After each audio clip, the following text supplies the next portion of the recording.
see that cartoon of the two turkeys standing there talking?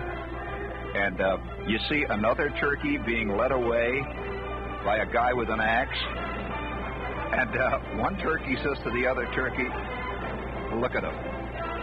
That's the way I hope I can go when my time comes. Walking straight like a man.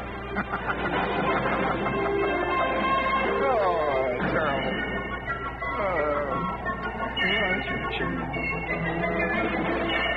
What's this? Oh, for crying out loud. Would you look at my horoscope for today?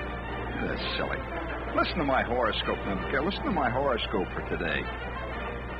Seek favors with higher-ups who are in a position and mood to do so right now. Then, out to the social. And they're all off today. Somewhere Mr. Smith is ready to talk business.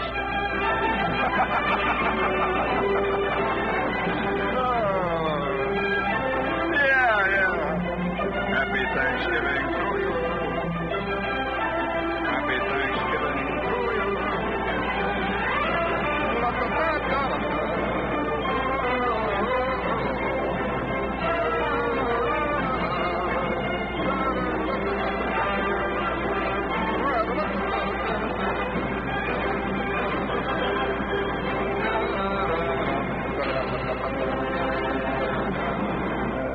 You know, the most distinctive sound. I'm going to be in very bad taste. Are you ready for very bad taste? I mean, in Thanksgiving? No, I better not. Give me some cheap guitar music, will you?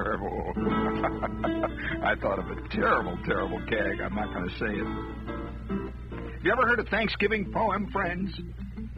Well, you are about to hear a Thanksgiving poem. How's that? I wish you all that pen and ink could write, and then some more. I hope you cannot even think of half you're thankful for. I hope your table holds a wealth of prime Thanksgiving fare, and love and peace and joy and health will all be seated there. I trust your guests will all be bright, but none of them too wise, and each will bring an appetite for mince or pumpkin pies. I hope the fowls will all be fat, the cider sweet to quaff, and when you snap a wishbone, that you'll win the larger half. I like that little corny sentiment stuff. Here's one called When Father Carves the Duck. We all look on with anxious eyes when Father carves the duck, and Mother almost always sighs when Father carves the duck. Then all of us prepare to rise and hold our bibs before our eyes and be prepared for some surprise. When Father carves the duck, he braces up and grabs a fork whenever he carves a duck, and won't be allowed a soul to talk until he's carved the duck. The fork is jabbed into the sides, across the breast the knife he slides, while every careful person hides from flying chips of duck. The platter's always sure to slip when Father carves a duck, and how it makes the dishes skip. Potatoes fly amok. The squash and cabbage leap in space. We get gravy on our face, and Father mutters Hindu grace whenever he carves the duck. We then have learned to walk around the dining room and pluck from off the windowsills and walls our share of Father's duck, while Father growls and blows and jaws and swears the knife was full of flaws, and Mother laughs at him because he couldn't carve a duck. Bring that down, Herb. Hold it there. You know, I'll tell you, Thanksgiving is fantastic. You can't even explain it to anybody else. This is one of those purely, truly, total American holidays. Total. And it's even that, is getting to be totally automated. Have you seen those turkeys that are already basted? I'm not kidding you. Do you see that? You can get somebody. Not many people probably have them. You can get turkeys that have got basting. And how do they ever do that? I suppose while the turkey's walking around, they inject it. Wait! I'm telling you, wait. I'm serious. Wait till they start growing turkeys that are already stuffed. I'm growing them. I can just see this turkey. One this is oyster stuffing. Now this is chestnut, and of course, it's kind of silly. And we're fascinating people.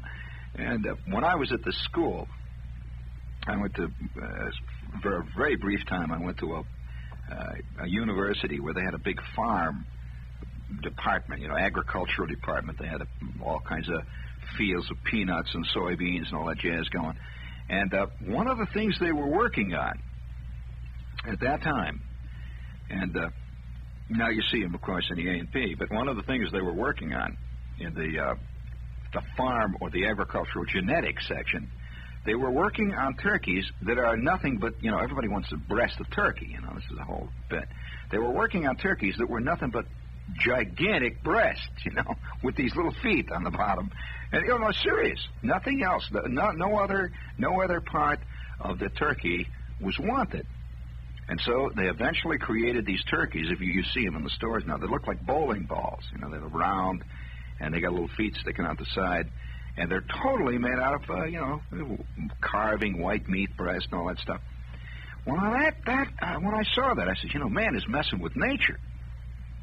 I mean, he is. If you know anything about real wild turkeys, you ever seen a wild turkey? Very few people have ever seen one. A genuine wild turkey.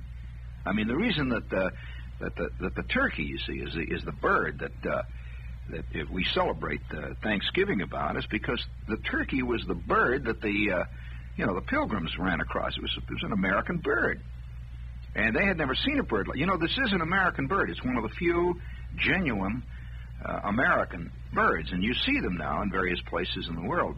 But they originated here, the turkey, the bird that we know as the turkey.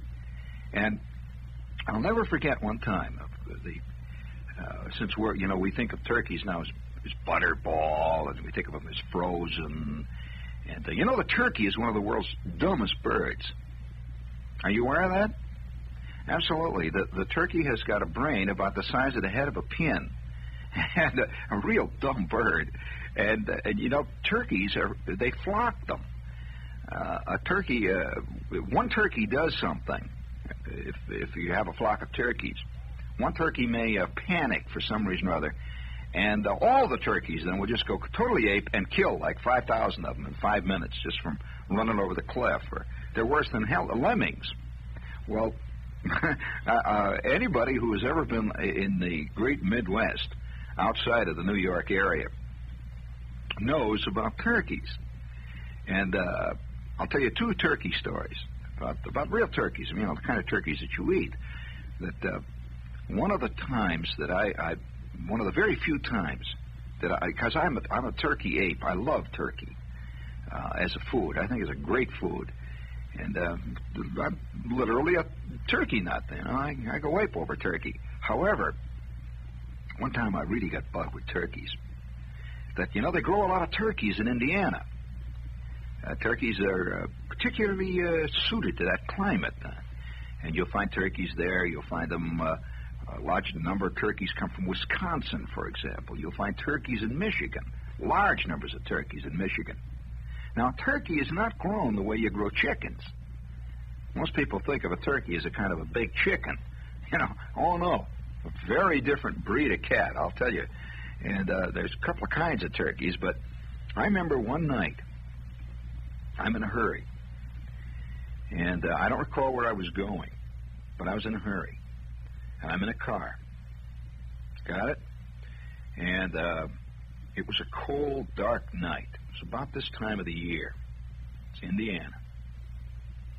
And this is a sight of turkeys you never see. And I'm driving. I say to myself, well, I'm going to make a shortcut, see, and I'm going to come over there, and I know this road, and I'm going to go down that road, and I'll cut off a half an hour, see. So I'm driving like mad. I've really got to get to this place. And to be honest with you, it involved a girl, in case you're interested. I mean, this is the kind of mad, boy, when you get mad over a chick. I mean, that's bad mad, that's a bad one. So I'm like hurrying over to this place, and it's dark and it's cold, and I'm in my Ford, and I'm about 18 years old, and I'm really got to see this girl. I'm driving through this road when all of a sudden I see a light ahead of me. This is right in the middle of the road. I see this light. So when I start slowing up, I figure there's a car stopped there, and it's a narrow road. It's about a lane and a half. These asphalt type roads that you see in the country. And I see this light, and it's cold. It's slightly raining. It's a miserable, crummy night. And I see a light, so I slow up, and I see ahead of me a great dark mass on the road, just sort of stretching endlessly. And in the middle of this great dark mass is a man. And he's carrying a lantern. He's got a light. He's got one of these Coleman lanterns. You know, these Coleman lights, real bright things, see? And I can see the light is casting a round shadow all around. You can see almost maybe a circle around him of light, maybe 10, 15 feet around him. And it was this insane, wild-looking, almost, well, it was like out of a monster movie. This apparition. That all around him is this writhing, moiling crowd of turkeys that he is walking along the road with. You know, they heard them, and he's taking them somewhere. And you could see this white light from the Coleman lamp playing on these turkey heads. Now, a turkey is not a beautiful bird from the neck up. He's kind of looks bad, you know. And he's got these red wattles hanging, and the comb and all that stuff, and his eyes. And the eyes, there's a certain maniacal, strange quality to turkey's eyes. And with the light, wait until later. With the light hitting the eyes of these turkeys, you could see them glowing. They you know how certain animals' eyes will glow in the dark?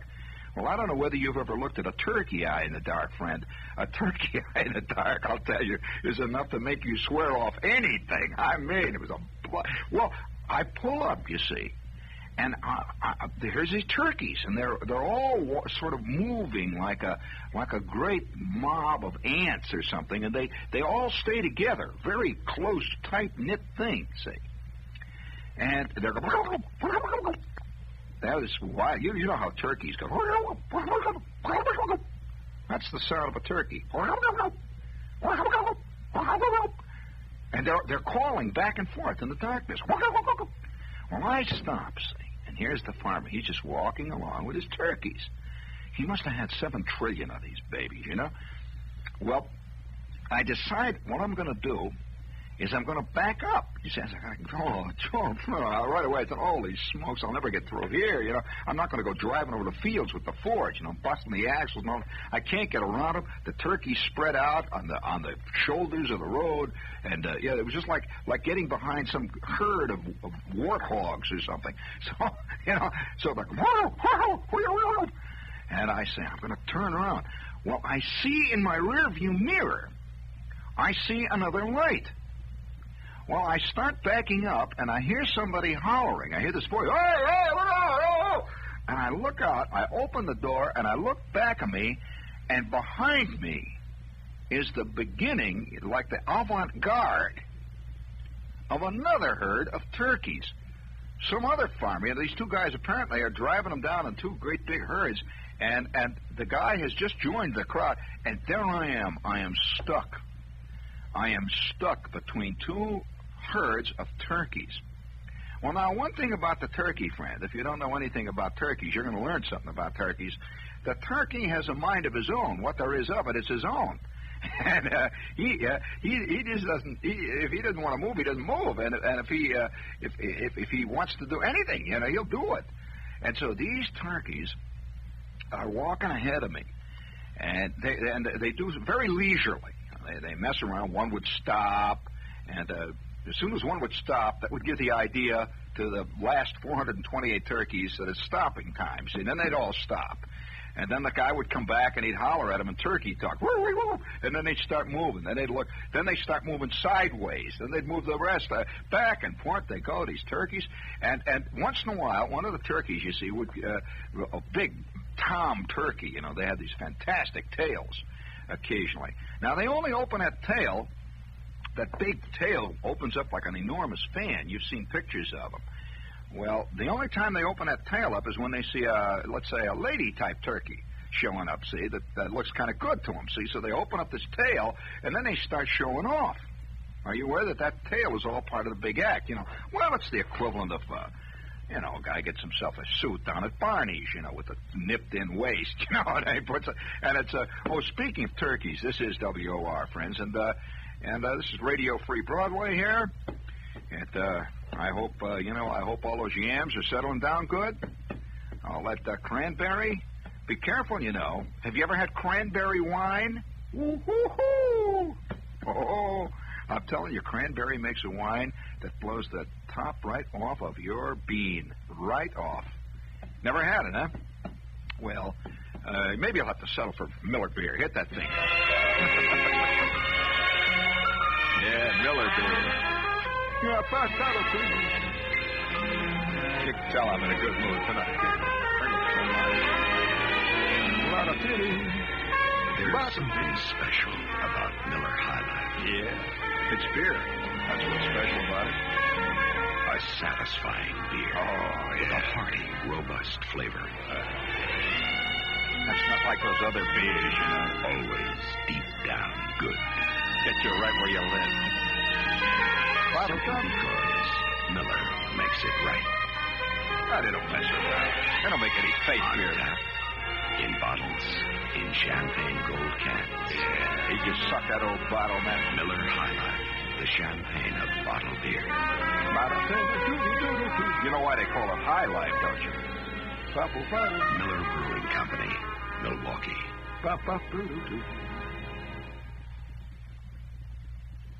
He faked me out. He said Miller, Milwaukee. He faked me out. He said it over the music. That phony. You can't trust nobody. But let's get our little commercials here done. I hate to talk about food today. I mean, stuff and all that stuff. But if you get, around Sunday, if you get a little tired of turkey leftovers, friends, and that's quite possible, I would like to suggest that you take Sunday brunch at the Great Shanghai.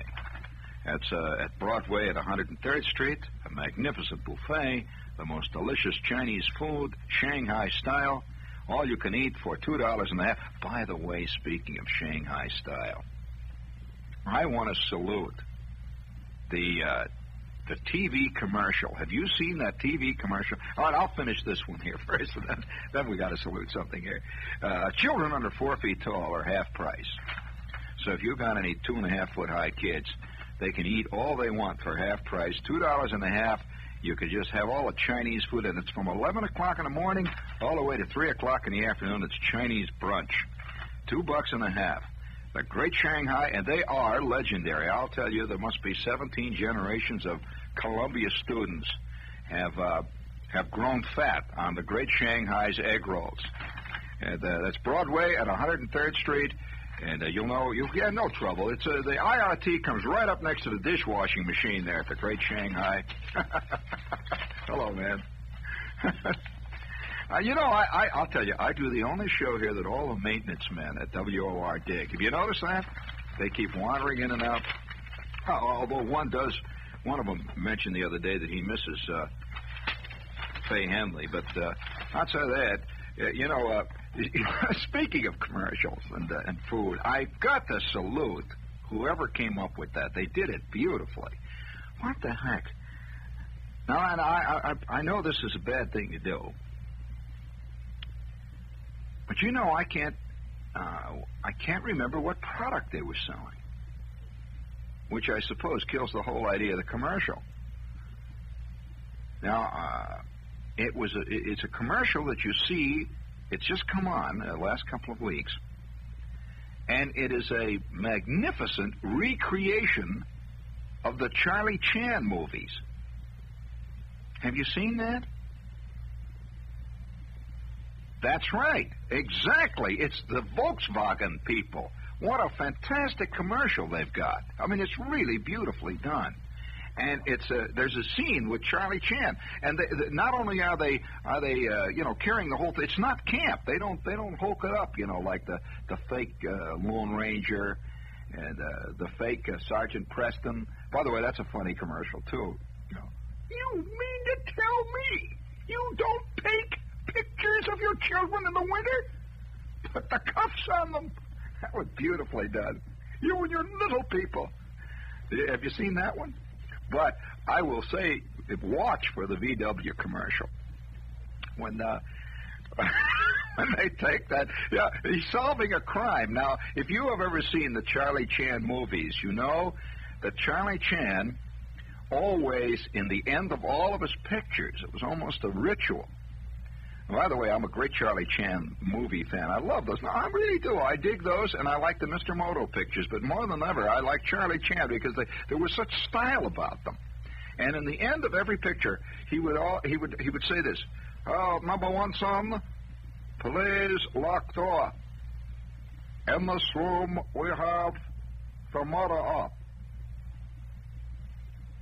We have here with us today, and now you, Mrs. Prentice. Where were you at 12:03 the Wednesday night that Mr. Bullard was strangled by the man-eating Venus flytrap?" And did you see the butler skulking around trying to get out of the room? You know that big scene where he tells how the crime occurred then? He says, "Oh, was very simple. As old Chinese proverb say, man who see will see.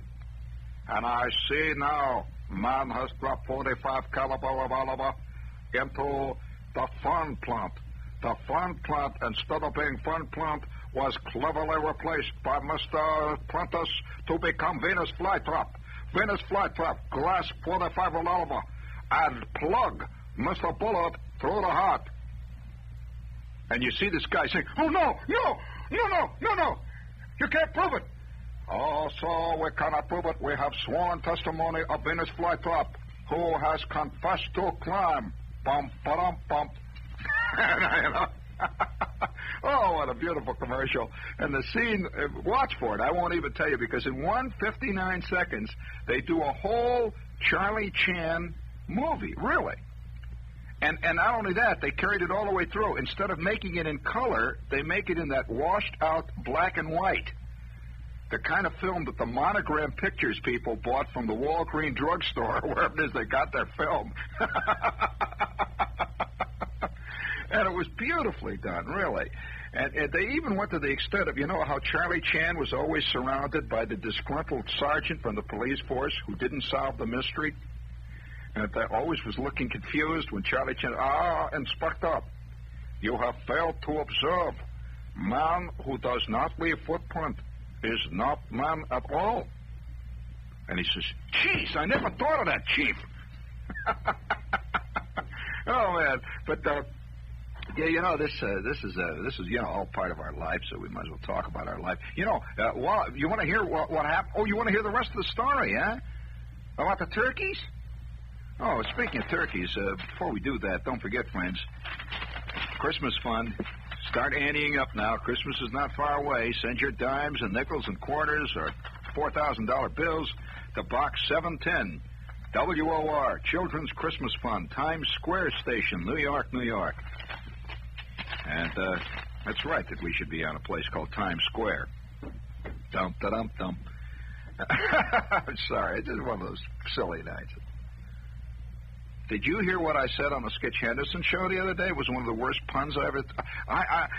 have you noticed my brain is starting to get soft, Herb? I mean, for years, I hated people who made puns, and now I find myself making puns. And I said a terrible one the other day. I'm on the Skitch Henderson show, and I want to apologize to anybody who might have seen that. I'm embarrassed. I'm sitting on the Skitch Henderson show. Yeah, and Skitch, you know, he's sitting there with the beard wagging. He's a great guy. I enjoyed him, and we're talking about a little group. You know, there was a group on the show. Oh, tip the gaff, and we're sitting there talking away, and Henderson is saying this little group of theater people who were doing a little sketch on the show. He says, you know, I used to do a lot of sketches like that on the old Tonight Show. And I turned to him, and I must admit, I'm apologizing. If Skitch Henderson says anyway, I'm apologizing. I turned to him, and I says, well, of course, we all know that's how you got your nickname. Well, I want to tell you, even the band got mad. One guy threw his guitar down on the floor, and, you know, he just sulked for the rest of the afternoon. It was so bad. Sketch Henderson. Oh. Skitch looked at me, and, you know, you could just see in his eyes, you could just see all of a sudden they clouded over, and it meant one thing: you aren't ever going to get on this show again, Jack. with that kind of junk. Well, nevertheless, you see, you get involved. You know, life is a tough scene. You know, you struggle and you fight against. Oh, you want to hear the rest of it about the turkeys? Oh, all right. We'll continue our turkey. Well, I tell you, I want to tell you this. You know, this chick is waiting for me in the next town, and ahead of me, you know, here's this mob of 4,000 angry bugs walking around turkeys, and they loiter. I mean, there's nothing like a turkey for loitering. You know, they just don't seem to have any purpose in life. They mess around, and one of these big turkeys, he's got the big tail all opened up like a big fan, and he spots a fantastic chick turkey on the other side, and you know, yelling and hollering, and all the other turkeys run over there, and then they go back again, and then he lowers his fan. There I'm sitting behind, and in the rearview mirror, I see this other crowd of turkeys coming up, and the guy's yelling. He says, "Don't back up. Watch out, Mac. What do you think you're doing?" Well, I sat there, and these turkeys that were coming up behind, it must have been like the Red Sea parting. These turkeys coming up behind sort of just went all around the car. You know, they just like a great big river. And I started to edge forward, you see, following the other turkeys ahead of me. I'm not going to stay here all night. And before I knew what happened, I am in the middle of a gigantic turkey flock. And they're behind me, they're on my left side, they're on my right side, they're ahead of me, and we're moving down this country road, and I would say roughly about, maybe 6 or 7 feet an hour. And all around me, and one turkey got caught under my differential in the back, and we had to get out and pull him out. They're going under the car. You know, they're very dumb, you see. Yeah, he thought it was the sky. He's caught under my differential. You know, they're going, I could hear him under my floorboard. Now, one thing you probably are not aware of turkeys en masse have a they're extremely gamey. That's all I got to say. And they're very, very gamey. And furthermore, they're very uninhibited. I mean, their personal habits are not exactly the kind of personal habits. And so these turkeys are all around. I'm driving forward, and it's like it's like a surrealistic nightmare, surrealistic dream. And the farmer ahead, he's waving the lantern. The guy behind me's got his lantern, and the entire entourage moved over the landscape like a scene out of an Ingmar Bergman movie. The turkeys are quacking. And I'm sitting in the car quacking, and we're moving out. And it must have been like an hour and a half. We finally get to the end of this road. Well, I'm going to wait, see, which way the turkey's going. It was a T road. Now, have you ever seen, the T road where the main road, which we were on, splits off, and there's 2 roads go off in either direction, see? And I'm saying to myself now, I'm going to see which way these guys are going to turn with the turkeys.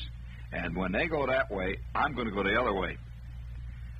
Well, the guy in the front turns right, the guy in the left turns left.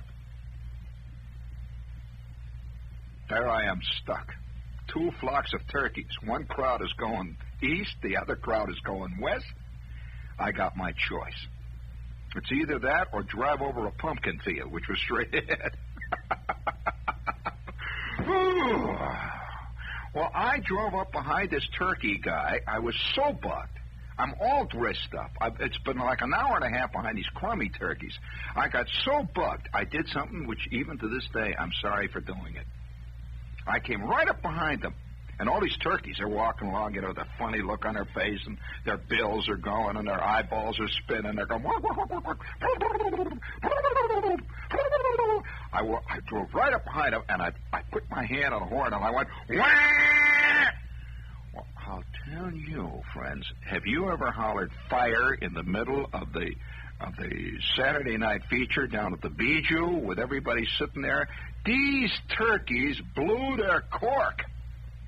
The The air is full of turkeys. They flap their wings, and they're landing on the top of the Ford. They're on my hood, and they're all, I see this guy running around, he's got his lantern, and he's hollering. And if you've ever heard a farmer swear, friends, I'll tell you, they know languages that stevedores don't know, because you see, they're with the barnyard. They know a lot of stuff. So he's running around. These turkeys, it's like a gigantic rain of turkeys. They're landing on the car. Well, I sat there. I really blew it. I really blew it this time. And these turkeys were so bucked they wouldn't move. They're sitting on the fenders. They're sitting on the running board. There's one turkey in the back seat crying, they're all up in the air. I sat there, holy God, these turkeys, what am I going to do? And the guy looks in, and he says, well, all right, wise guy. Now look what you done did. We're going to sit here all night till them damn turkeys decide they're going to start moving again, and you know what happens? Them turkeys, when they get scared, they just won't move. Dum-da-dum-bum. I said, well, I was trying to turn around, and my elbow hit the horn. He don't give me none of that. And this turkey is just sitting there on the hood looking into the window at me. He's looking right into the windshield, see, and the big, fat, 47-pound turkey. You can see he's lost 10 years of his age, His feathers are turning white, because of the horn. And we sit there. And the turkeys wouldn't move. They just sat.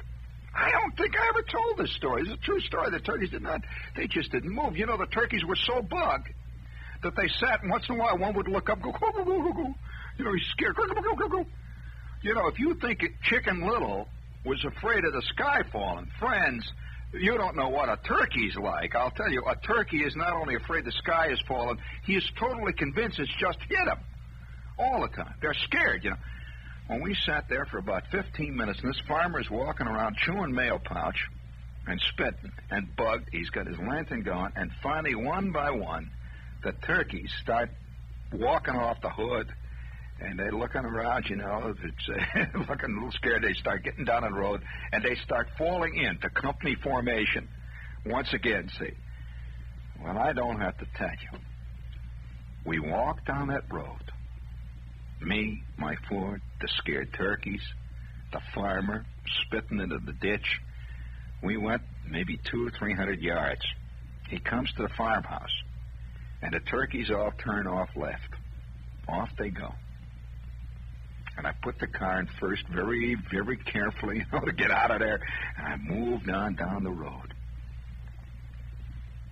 The car, it smelled with a smell that to the day I got rid of that car, never fully was expunged.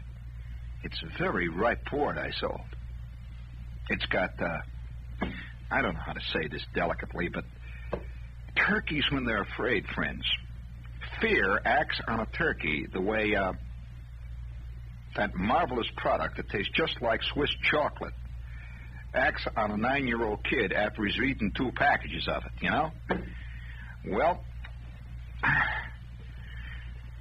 I got my electric blue sport coat on. The car is covered with a thick coating, and just been a bad night, see, all the way down the lines.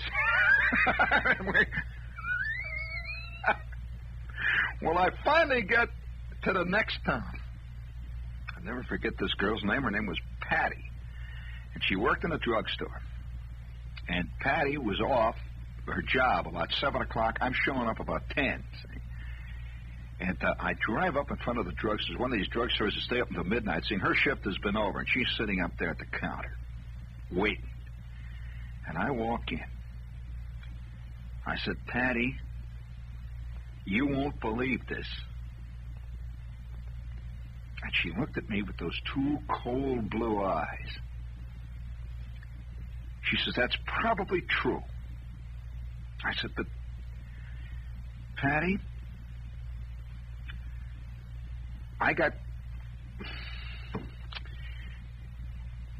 well, Patty, come on up to the car and we'll talk. I got an inspiration, see. Well, we left Fifield's drugstore. We went out, and in front of Fifield's drugstore was my car. My car looked like a chicken coop with wheels. I said, Patty, now I was going to tell you the truth, and I'm going to tell you the truth. I got trapped by 7,550 turkeys. And she looked at my car. The feathers are still falling off.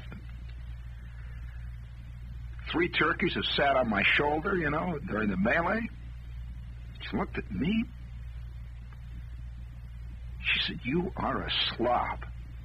I said, I'm a slob. The turkeys. I didn't do it. She says, all right. Let's go. It's date time. Well, I had to wipe off the handle of the car. She got in, and she's all dressed up.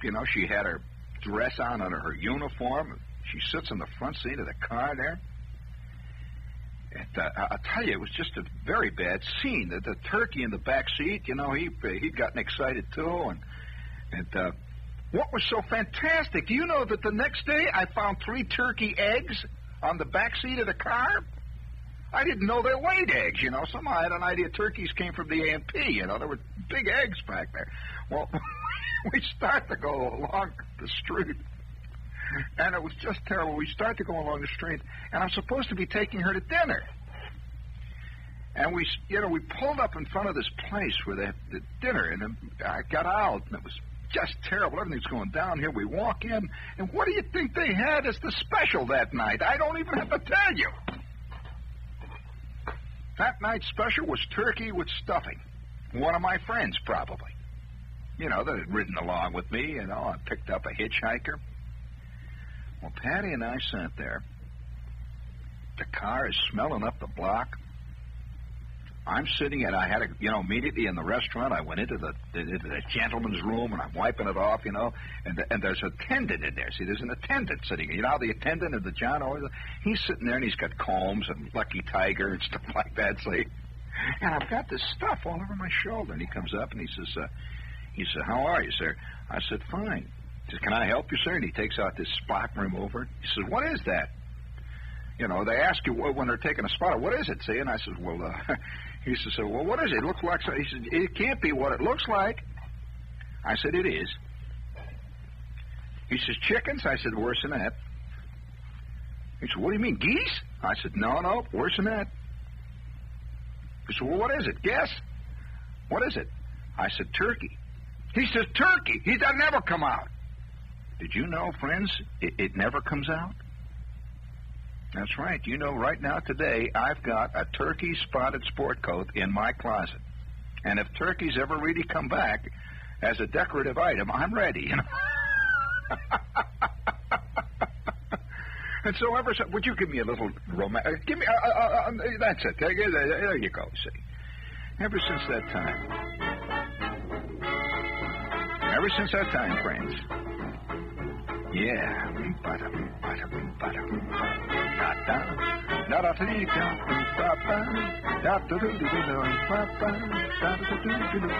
Chicken croquettes. Yeah. Turkey meatballs. That's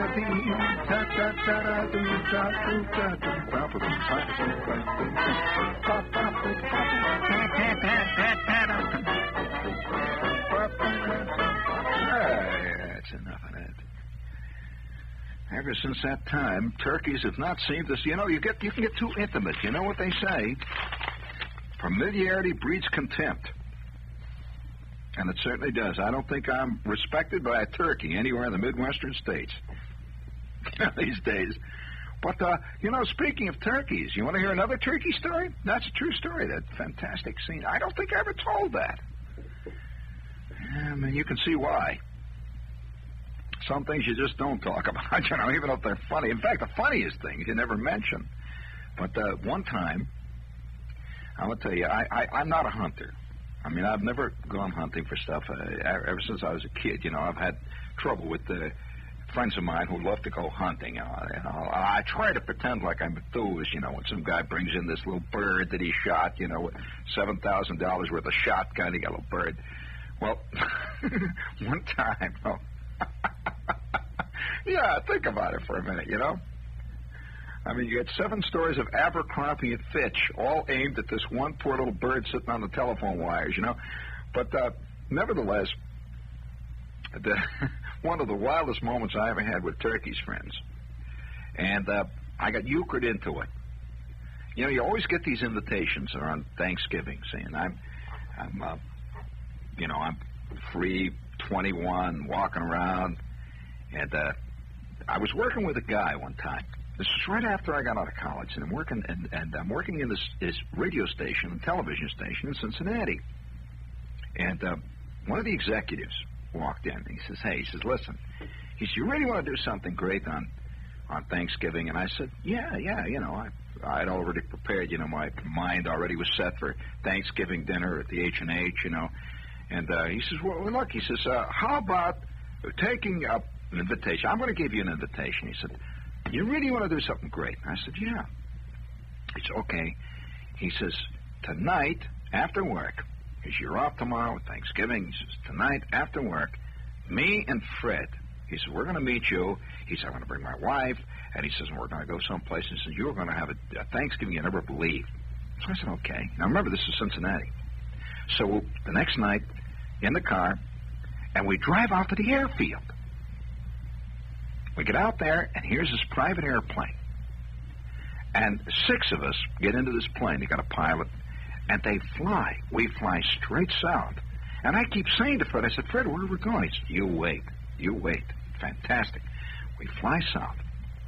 We're flying about 2 hours. We land in an airfield in Tennessee. And 20 minutes later, I am wearing a canvas suit. I'm in the deep woods. And I'm hunting for wild turkeys. And I can't get out of it, I mean, it's such a big thing. After such a big celebration, and the whole thing, you can't say to the guy, get out, you've flown 7,000 miles. And now I am sitting in a bramble patch. And we're on the edge of a swamp in the deep, dark mountain fastnesses of Tennessee. This is strictly Snuffy Smith country. And I saw, a lot of these big, tall, skinny natives walking around with white lightning over their shoulders. And we got a guide who's one of those guys, he kept spitting into the jug and then drinking. I'm telling you the truth, that has a little bit. So we're sitting, I'm sorry, this is life, you're right. So we're sitting in the middle of a bramble patch. and I've got this shotgun. And they have told me that the turkeys go by here. The turkeys walk by, they, like you're hunting deer, you see. They wander around. And he says, you stay right here. And don't move a muscle. Be very quiet. And so everybody is spotted out there in the blinds. We're waiting to see. Now, I had never seen a wild turkey ever in my life. And we've come 8,000 miles by air. And I'm scrunched down. It's cold. My ears are falling off. And I got this bourbon. I'm sipping a little bourbon once in a while. When all of a sudden, I was there about a half an hour. Something flicks. I see a leaf move. And sure enough, a head comes out and looks around. And I could see him outlined against the sky. He takes a step, and there he is. A wild turkey. He's beautiful. Fantastic. You have no idea how tall and thin, and they stand up high on their legs. They're in the wilds. They're brown and gold, yellow, and there's little flecks of iridescent green, and that big head, and they're totally different than those other dumb turkeys. Boy, is he sharp. He's looking around. See? Well, I got my shotgun, and I know these other guys are sitting around with shotguns. I ain't going to see this happen. So I reach down. I'm watching that turkey, and he goes, he's calling for a friend. And I hear one of my buddies over there with his turkey call go, and his turkey looks up, and I say, oh, no, you don't, Dad. And I reach down, and I take a rock. And I said, here, buddy. get going while the going is good. And I throw that rock, and he goes, up in the air he goes. And I can see him going over the horizon, safe. You've never seen anything in your life until you've seen a wild turkey in full flight. Fantastic. They make butterballs look like butterballs.